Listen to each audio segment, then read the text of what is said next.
Shane, the Indianapolis Colts coming off a season where it was one of frustration in the sense that obviously despite a really strong start and a guy who flashed in his early games as a rookie, Anthony Richardson, injury kind of derails their season, both from his individual point of view as a quarterback and from what the team hoped to do.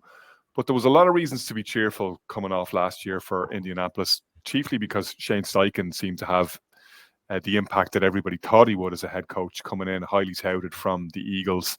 Um, and there's a lot of reasons to be cheerful here. Like not to reiterate that phrase, the expectation level isn't off the charts, and yet they got some nice things bubbling under in Indianapolis.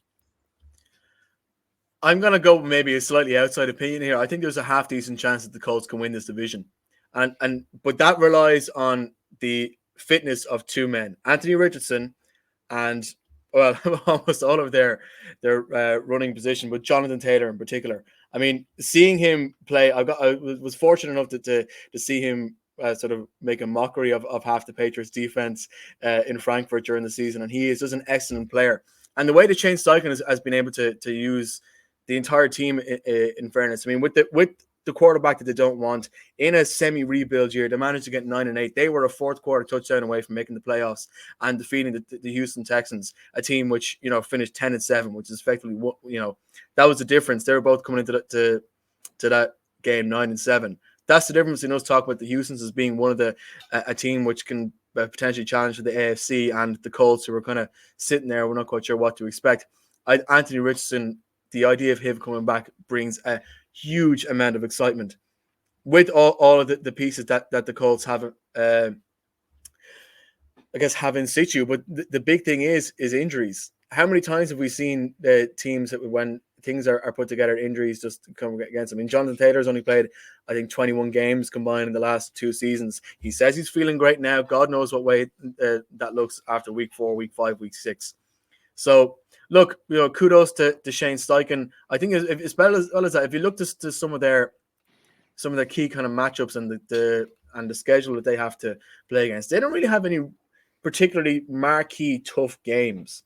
I think up until they play away to the Jets on the 18th of November, there isn't a single game you're looking at and thinking, oh God, that's a real toughie. So they play away to the Packers on week 2. Packers, who, mind you, will be coming back after a long trip to Brazil and maybe still trying to find their feet a little bit after that whole experience, which is something I know NFL team has gone before. So maybe that might give them a bit of opportunity to go 0-2 early in the season. So the stars may be lining a little bit in the same way that last year the Texans, by virtue of the schedule, by virtue of maybe not having a full, I guess, the weight of expectation on their shoulders, the Colts, they're not the same. They're not as low in their expectations as the Texans were last year. But a couple of things might align for them that if they just keep their guys fit and if Shane Steichen just continues doing what he's doing, which is just being the excellent head coach that he is, they can really put a run together to the top of this division. Again, it comes up to key matchups against divisional rivals. I'm looking particularly against the Jaguars, a team which they can easily defeat twice if they just find a way to keep the ball on the ground and pick off Trevor Lawrence a couple of times. They've improved in the the cornerback position, I think, between the offseason and the draft. That was one area which they really needed to improve on. Stopping the aerial offense is something that the Colts weren't good at last year. They've made the moves to improve that this year. I think I'm feeling really good about the Colts this year. They have a good chance to win the division if the Texans slip up with their tougher schedule. Brian, I look at this Colts team and I think there's a strong culture here. We saw teams last year and we talked about it, particularly down the run, as we often do, to just quit on their coach. The Eagles, perhaps most egregiously, being one of those teams. And there were others out there as well that just lost terrible games towards the end of the season. Dolphins, you probably throw into that category as well. Unfortunately, that's a charge that's leveled at them quite often, that they're just soft when it really matters. And they have to discharge that in order to make the progress to the next level. Colts, on the other hand, played tough throughout the season. Shane mentioned all the injuries they had, the critical one to Anthony Richardson, obviously. But they did well under Minshew. They never went away. They put up some good wins. They kept it a lot more interesting than maybe Brian writes it could have been, especially when you're there as a rookie head coach, when people nearly expect the wheels to come off the wagon in a situation like that, but they didn't, which gives me a lot of hope heading into this season that there's a lot more to come. Oh, yeah, absolutely. I 100% agree with you. The nature of the team last year, losing your quarterback, your new rookie quarterback after a couple of weeks of the season, he didn't do himself any favors in terms of trying to understand the nature of the NFL and how many times we discussed earlier on in the season he needs to get his head out of certain plays. But they couldn't get that out of him initially. Then Gardner Minshew was a very different type of quarterback in many ways, but he kept them going and they kept finding ways to navigate victories, and they're in a lot of tight games. I mean, even Shane touched on there, that Saturday night game, which was a winner takes all in terms of the division. I mean, they're essentially a fourth down play away from winning that game. We're having a very different conversation about the Texans and even the Colts.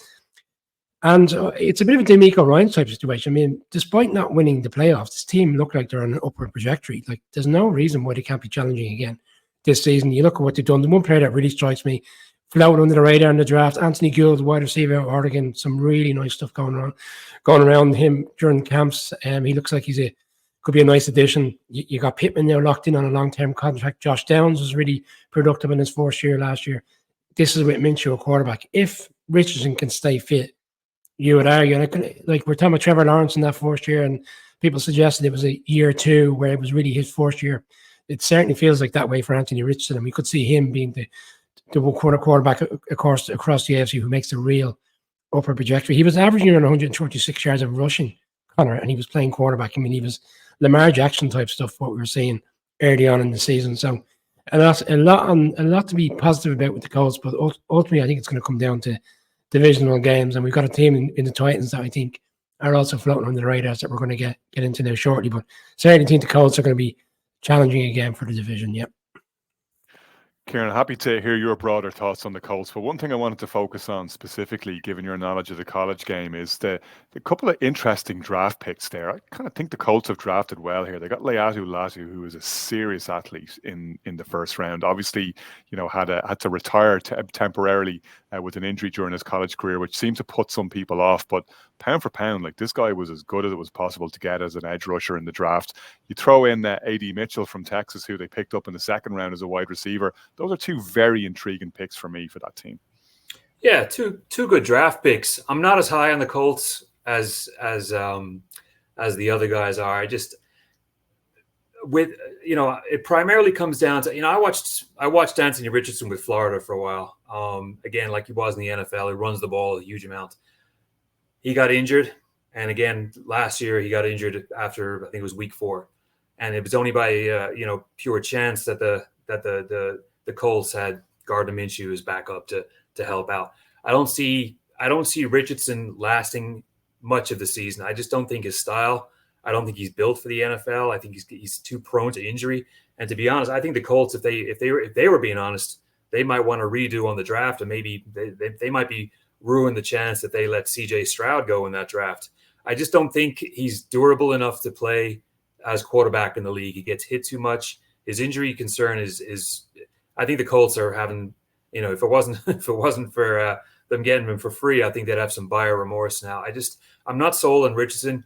When I watched him with Florida, I couldn't believe he was going to be a top 10 quarterback in the NFL in the draft. I didn't see that when he was playing there. So I'm still a little, I'm unsold on his talent level overall. And I think the other thing is it comes down to talent for me. If you look broadly across the Colts, across the roster, yeah, I mean, they got Jonathan Taylor, great running back again, but he's got a huge amount of miles on the clock. And Michael Pittman, we all know he can do in the slot, but is he that guy that he can throw it up 70 yards and he can pull it out of the air? Not really. He's more of a yards after catch kind of wide receiver. I just don't see the talent there enough for the Colts. The O-line is not a problem. I mean, their O-line has been solid for years. That's not the issue. I just don't see enough talent on the offense, and I think they've downgraded a little bit with the defense too. I mean, it's really DeForest Buckner and a couple other guys. I'm not as high on the Colts. I think it's going to be a difficult year. There's going to be a sophomore slump for Steichen this year. I think it's going to be tough sledding for them in the division, and I can pretty much guarantee that Richardson will go down at some stage. Now, the other caveat and the other kind of storyline to throw in there is who's the backup in Indianapolis now?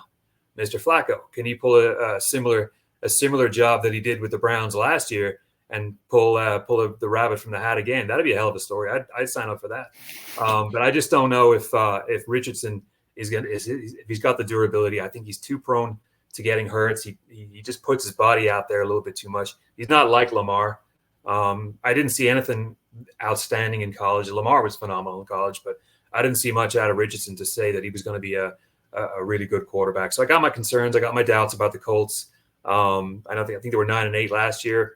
I can see a couple of games less than that this year. I just think it's going to be real tough for them. That talent is just – it kind of falls off a cliff for me after Mitchell and Pittman out wide, and Taylor, obviously. I just don't see the talent level, and I think they're going to struggle in a couple of areas in the field.